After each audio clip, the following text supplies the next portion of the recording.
দিনে অন্তত দুবার মনকে শান্ত করা, জপ ধ্যান করে করে, সেটা যে ব্ল্যাঙ্ক করে দেওয়া নয়, ব্ল্যাঙ্ক করে দিলে আবার সংসারের চিন্তা ঢুকবে সেখানে। ঈশ্বরের চিন্তাতে এই মনকে স্থির করা, যে সবসময় ঈশ্বরের চিন্তা করতে পারছি না, ঠিক আছে এই সময়টা করব, এই এই আধ ঘন্টা এখান থেকে নিয়ে আধ ঘন্টা অবধি আর অন্য কোনো চিন্তা আমার মনের মধ্যে, হৃদয়ের মধ্যে ঢুকবে না। এটা হচ্ছে সময়ের মধ্যে তাকে বেঁধে দিলাম। কাকে বেঁধে দিলাম? মনকে। আচ্ছা, দেশের মধ্যে যে এই জায়গায় আমার মনটা থাকবে, এইখানে হৃৎপদ্মে ঈশ্বরীয় যে আমার ইষ্ট দেবতার মূর্তি আমি ধ্যান করব। অন্য কোনো চিন্তা এলে আবার চলে আসবো এখানে। এই জায়গাটার থেকে মন আর অন্য কোথাও যাবে না। আর বস্তুতে আমি চিন্তা একটা বস্তুরই করব, ঈশ্বরের রূপ, আমার ইষ্ট দেবতার রূপ, আমার ইষ্ট দেবতার নাম জপ করব। তাহলে দেখুন, দেশ কাল বস্তুতে মনকে বেঁধে দেওয়া হলো। অনেক চিন্তা নয়, ওই একটি চিন্তা, অনেক জায়গা নয়, এই এক জায়গায়।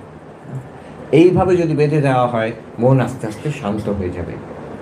ভালো চিন্তাও একসময় ছাড়তে হবে, ভালো গ্রন্থ পাঠ করাও একসময় ছাড়তে হবে। দিনে অন্তত দুবার অ্যাবসলিউট কোয়াইটনেস, সেইখান থেকে হবে যোগ চিত্তবৃত্তি নিরোধা। যোগ হচ্ছে চিত্তবৃত্তি নিরোধ, সমাধি। ভালো ভালো বৃত্তিরও নিরোধ, স্থির হয়ে যাবে, শান্ত হয়ে যাবে। তাতে কি হবে? তদা দ্রষ্টু স্বরূপে অবস্থান। বলছেন যে চিত্তবৃত্তি নিরোধ হলে আমি আত্মা, চৈতন্য, শান্তির স্বরূপ, এটা প্রকাশিত হবে, মনের থেকে আলাদা। স্বামী বিবেকানন্দ বলছেন যে ভাবো একটা লেক, একটা জলাশয়, তার যদি ঢেউগুলো শান্ত হয়ে যায় আর জলটা পরিষ্কার থাকে, নির্মল থাকে, তখন আমরা পরিষ্কার দেখতে পাই through that water to the bed, to the bottom of the lake. পরিষ্কার আমরা দেখতে পাই। মনকে ওইভাবে ভাবো। ভালো ভালো ঢেউ যেগুলো ঈশ্বরীয় কথা, সেটাও শান্ত হয়ে গেল এক সময়। মন পরিষ্কার, কোনো কামনা বাসনা নেই, জেগে আছে, ঘুমিয়ে পড়িনি। হ্যাঁ, তখন একটা অদ্ভুত অনুভূতি হয় যে আমি এই মনের দ্রষ্টা। আমি কিন্তু মনও নয়, শরীর তো নই, মনও নয়, আমি চেতন, চৈতন্য, এই মনের দ্রষ্টা। তদা দ্রষ্টু স্বরূপে অবস্থানম। নিজের আসল রূপে দ্রষ্টা, সাক্ষী, আত্মা, যেটা পতঞ্জল যোগের তার পুরুষা, আমি নিজেকে বুঝতে পারবো। তখন সেই গভীর শান্তি, তার কোনো তুলনা হয় না। সবচেয়ে গভীর শান্তি, গভীর এবং গম্ভীর শান্তি সেটা। এরপরে আরো গভীর গভীর স্তরে শেষ কথা দেখুন, সমাধির শান্তি। আমরা তো সমাধি অনুভব না হলেও মাঝে মাঝে ধ্যান একটু জমে, তার থেকে একটু বোঝা যায় যে কি হতে পারে। এই যদি আরো অনেকক্ষণ চলে, কেমন কেমন গভীর আনন্দ হবে। তখন আর ওখান থেকে বেরিয়ে আসতে ইচ্ছা হবে না। তারও অনেক পরে হচ্ছে নির্বিকল্প সমাধি। তো যেমন স্বামী বিবেকানন্দ, নরেন্দ্রনাথ, নির্বিকল্প সমাধি হওয়ার পর ঠাকুর বলছেন, এবার তুই কি চাস? আমি এইভাবে থাকবো, মাঝে মাঝে একটু নেমে আসলে টিফিন করে নেবো, তারপরে আবার ওখানে গিয়ে থাকবো। ঠাকুর কোন ধমক দিয়েছিলেন, তুই এত স্বার্থপর, আমি ভেবেছিলাম তুই একটা বিশাল বট গাছের মতন হবি, সেই সারা বিশ্বের মানুষ তোর তোর ছায়ার তলে আশ্রয় পাবে। হ্যাঁ, তার সংসারে তপ্ত মানুষ এসে আশ্রয় পাবে। তার থেকেই ওর সেই নরেন্দ্রনাথ বিবেকানন্দ হলেন, যার জন্য আজকে বলছে যে নিউ ইয়র্ক বেদান্ত সোসাইটির থেকে আমি এসেছি। কেন হলো নিউ ইয়র্ক বেদান্ত সোসাইটি? কেন হলো শিকাগো ধর্মসভায় বক্তৃতা? কেন হলো রামকৃষ্ণ মঠ মিশন? কেন আমরা এই সুযোগগুলো পাচ্ছি? আপনারা পাচ্ছেন, আমরা পাচ্ছি। ওই এক যে তুই বিশাল বটবৃক্ষ হবি, যার তলায় আশ্রয় পাবে যুগ যুগ ধরে মানুষ। ঠাকুরের ওই যে পুশটা দিলেন। কিন্তু এবার নরেন্দ্রনাথের কথা ভাবুন, উনি কেন চাইছিলেন এভাবে থাকতে? ওটা এমন একটি আনন্দ, এমন একটি শান্তি ওর সঙ্গে। তো সেই শান্তি, কিন্তু একটা সমস্যা আছে। একজন উত্তরাখণ্ডের সাধু বলেছিল, আচ্ছা সমাধির শান্তি যদি চাও, হিন্দিতে, লো আপনি প্যারে কো সমাধি কে জেলখানে মে বন্ধ কর দিয়া। সমাধির একটা যেন জেল, তার মধ্যেই আমার প্রভু আছেন, সেইখানে গেলে তাকে পাওয়া যায়, বেরিয়ে এলে আর পাওয়া যাবে না। তাই না? সবসময় সেখানে থাকতে চাইছে, জগৎকে বাদ দিয়ে সেখানে থাকতে চাইছে। ঠাকুর সেখানে বলছেন, এ কেমন ভগবান, চোখ বন্ধ করলে তিনি আছেন, চোখ খুললে তিনি নেই। ভেতরের থেকে সেই শান্তি পাচ্ছি আমি, বাইরে এলে অনেক সমস্যা, কি কি ঝামেলা বাবারে। এই কেমন ভগবান? এই সব কিছুর মধ্যে থেকে কি করে আনন্দে থাকা যায়, সেই গভীর ডিপেস্ট পিস কি করে পাওয়া যায়। যোগ বাশিষ্ঠের গল্প আছে রাজা আর রানীর কথা। তো রানী ছিলেন ব্রহ্মজ্ঞানী। তো রাজা একদিন বললেন রানীকে যে আচ্ছা তুমি তো এই সব কিছুর মধ্যে বেশ শান্ত ধীর স্থির হয়ে থাকো, তোমার সিক্রেট কি? এত কাজ, ফার্স্ট লেডি বলে না, ফার্স্ট লেডি, তার মধ্যে তুমি এত এত কী করে তুমি এত শান্ত থাকো? তো তখন রানী রাজাকে বোঝালেন যে তুমি শরীর নও, মন নও, তুমি দ্রষ্টা, তুমি আত্মা, এইভাবে ধ্যান করো, এইভাবে বিচার করো, সাধনা করলে তুমি টের পাবে, তখন এই শান্তি পাবে। তখন রাজা বললেন এটা খুব ভালো কথা, তাহলে একটা কাজ করি, তুমি রাজ্যটা কিছুদিন চালিয়ে দাও, আমি একটু সাধনা করে এটাকে আবিষ্কার করি। তো উনি চলে গেলেন স্টাডি লিভ, অন্য জঙ্গলের মধ্যে, যখন সেখানেও প্রাসাদ আছে ওনার, প্রাসাদের মধ্যে উনি সাধনা করতে আরম্ভ করলেন। রানী এবার রাজ্য চালাচ্ছেন। তার রাজা কিছুদিন পরে অনুভূতি হলো তিনি গভীর সমাধিতে লীন হয়ে থাকতেন, খুব আনন্দতে। কিছুদিন পরে ওনার মনে হলো একটা প্রশ্ন জাগলো। আচ্ছা, আবার ফিরে এলেন ক্যাপিটাল, এসে রানীকে বললেন আচ্ছা তুমি যা বলেছিলে ঠিক কথা, আমার খুব আনন্দ হচ্ছে, আমি খুব ভালো আছি, কিন্তু একটা প্রশ্ন আমাকে এখন আমার সন্দেহ আসে। কি বলো? আচ্ছা তুমি তুমি তো এগুলো সব পেয়ে গেছো, অনেক আগে পেয়ে গেছো, তুমি কিন্তু ওই সমাধিতে বসে থাকো না তো, তুমি তো সবাইকার মতন কাজ করে যাচ্ছ সকাল থেকে রাত অবধি, এটা কি করে সম্ভব? তুমি আমার তো ইচ্ছা হয় সবসময় এইভাবে থাকবো, আর এইসব ভালো লাগে না আমার। তখন রানী বললেন যে আমি অপেক্ষা করছিলাম আপনি কখন এই প্রশ্নটা করবেন। এবার দেখুন আরও গভীর সত্য কি, যে বস্তুটিকে আপনি হৃদয়ের মধ্যে পেয়ে আনন্দে শান্তিতে বসে আছেন, সেই বস্তুটিই কিন্তু এই সব কিছু, সেই এই সব রূপে দেখা দিচ্ছে। ঠাকুর বলছেন নেতি নেতি করে আমি ছেড়ে ছেড়ে গেলাম, একতলা দোতলা গিয়ে ছাদে উঠলাম, এবার দেখলাম ছাদটা যে বস্তু, যে চুন কাঠ সুরকি সিমেন্ট এসব দিয়ে তৈরি, সেই একতলা সিঁড়ি, এই দোতলা একতলা গ্রাউন্ড ফ্লোর সব কিছু সেই একই বস্তু দিয়ে তৈরি। নেতি নেতি করে আমি পেয়ে গেলাম, শরীর নয়, মন নয়, মনোবুদ্ধি অহংকার চিত্তানি নাহম, তাহলে কি চিদানন্দ রূপঃ শিবোহম শিবোহম। খুব ভালো, এবার ওইগুলো কি হবে? মন, বুদ্ধি, চিত্ত, অহংকার, শরীর, অন্যরা সবাই, বিশ্ব ব্রহ্মাণ্ড, এগুলো কি?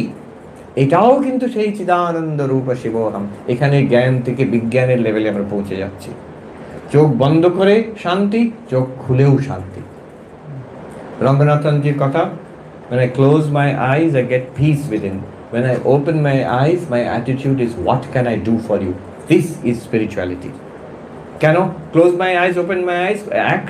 একই তত্ত্ব উনি ভেতরে অনুভব করছেন, বাইরেও অনুভব করছেন, এই অদ্বৈত তত্ত্ব। তুই ধ্যানস্থ হয় ডুবে থাকতে চাও শান্তিতে, খুব ভালো, চোখ খুলে সেই প্রভুকে তুমি যদি সর্বভূতে দেখো আর সেবা করো, তখন তোমার শিবজ্ঞানের জীব সেবা একই। এটা কিন্তু আরো আনন্দের ব্যাপার নয়? স্বামী বিবেকানন্দ বলছেন, একটা কথা বলছেন আমার খুব ভালো লেগেছে। উনি বলছেন একটা যোগী যখন একটা মানুষের মুখ দেখে তার হৃদয় আনন্দে ভরে যায়, নিষ্পাপ মনে সবকিছুই আনন্দ দেবে। যে তোমার দুঃখ হচ্ছে এটা কিন্তু জেনে রেখো, স্বামীজি বলছেন এ পাপের ফল।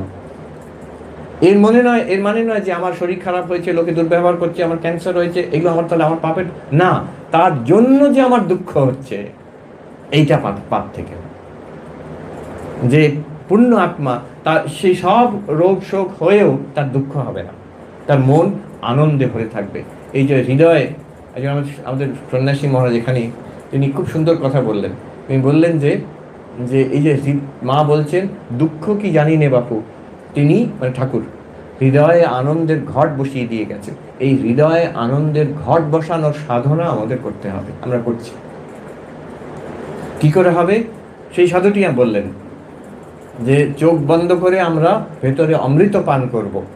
এবার চোখ খুলে এই সংসার থেকে যে বিষ আসছে সেটাও আমাদের গিলে নিতে হবে, তাহলেই আমরা শিব। নীলকণ্ঠ শিব বিষ গিলে নিয়েছিলেন, তাহলে আমরা শিব হতে পারবো।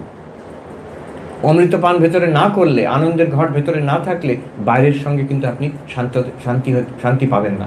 কেউ যদি বলে ও সবটাই ঈশ্বর, তাহলে আর ধ্যান করার কি দরকার, তাহলে আর এই বেদান্ত করার কি দরকার, এই তো ঠিক আছে, এই নিয়েই থাকবো আমি, তাহলে কিন্তু সংসারই থাকলো।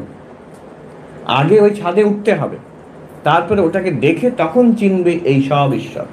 ছাদে না ওঠা অবধি তখন তো মানুষ, তখন তো টেবিল চেয়ার।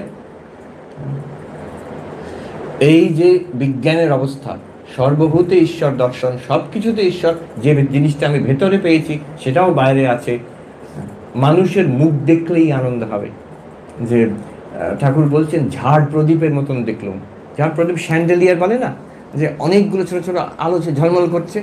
ভাবুন চৈতন্য, এক চৈতন্য এতগুলো মুখের মধ্যে দিয়ে আসছে, ঝলমল করছে। তখন মানুষের সঙ্গে when you deal with people, it will not be exhausting, যে ক্লান্ত হয়ে গেলাম এতগুলো মানুষ, না, আরো আনন্দ পাচ্ছে। আমার প্রভু সেই সূর্যের মতন চৈতন্য চারিদিকে ঝলমল করছেন, এতগুলো চোখের মধ্যে, এতগুলো মুখের মধ্যে। কারুর মুখে আপনি দেখবেন শান্তি, তার মুখে কিন্তু সেই আনন্দটা আরো চট করে ধরতে পারবেন। কারুর মুখে দেখবেন কষ্ট, হতাশা কিংবা বিরক্তি, একটু চেষ্টা করলে তার পেছনে যে আনন্দটা আছে, যে চৈতন্য, সেটা বুঝতে পারবে। এই আনন্দের সাধনা আমাদের পরম পূজনীয় প্রেসিডেন্ট মহারাজ, আমরা যখন ব্রহ্মচারী, আমাদের বলতেন the end is bliss, the means also must be blissful. আমরা চাইছি শেষ পর্যন্ত আনন্দ পাবো, কিন্তু যে পথ দিয়ে হাঁটছি, যে সাধনা করছি, সেটাও যাতে আনন্দময় হয়। প্রতিদিন আমাদের ধ্যানের থেকে, সেবার থেকে, শাস্ত্র অধ্যয়নের থেকে, ভক্তি পূজার থেকে যাতে আমরা আনন্দ পাই, নট মেকানিক্যাল। জোর করে করছি তা নয়। জপ ধ্যান করে যাও, কতদিন করব, তার মানে এটা যেন ওষুধ গেলার মতো। কতদিন করতে হবে? কতদিন কেন? যতদিন পর ভালো তো, থামার দরকার নেই। এই আনন্দের সাধনা, এই হচ্ছে শান্তির স্বরূপ। অশান্তির থেকে পালিয়ে গিয়ে কেউ শান্তি পায় না। অশান্তি আমাদের কর্মফল, আমাদের পেছন পেছন তাড়া করবে। আমি বলছি, এখান থেকে পালিয়ে যান হিমালয়তে, ওখানে কি মশা কামড়াবে? ওখানে বিরক্তিকর লোকজন নেই, হয়তো গরম নেই, ঠান্ডা আছে। এখানে গরমে ঘামছি, ওখানে ঠান্ডাতে হি করে কাঁপবে। তখন কিছু না হলে শরীরটা তো আছে, শরীর খারাপ হয়ে যাবে। কেন? ওই প্রারব্ধ কর্ম আসছে একটার পর একটা, কোনো না কোনো রকমভাবে আমাদের এটা আসবেই, পালাতে পারবো না আমরা, তাকে সামলাতে হবে। You have to manage it. কী করে ম্যানেজ করব? এই ভেতরে অমৃতপান, বাইরের বিষটাকে হজম করার শক্তি দেবে। ভেতরে শান্তি, বাইরে কি করতে পারি আমরা, আমার কোনো স্বার্থ নেই আপনার থেকে। এইভাবে সবাই করতে পারে, সবাই করতে পারে। ওই কি ইউনিভার্সিটি স্থাপন করতে হবে না, নিজের লেভেলে যে যেখানে আছে, যেমনভাবে পারি এই আনন্দের ঘট স্থাপন করার সাধনা।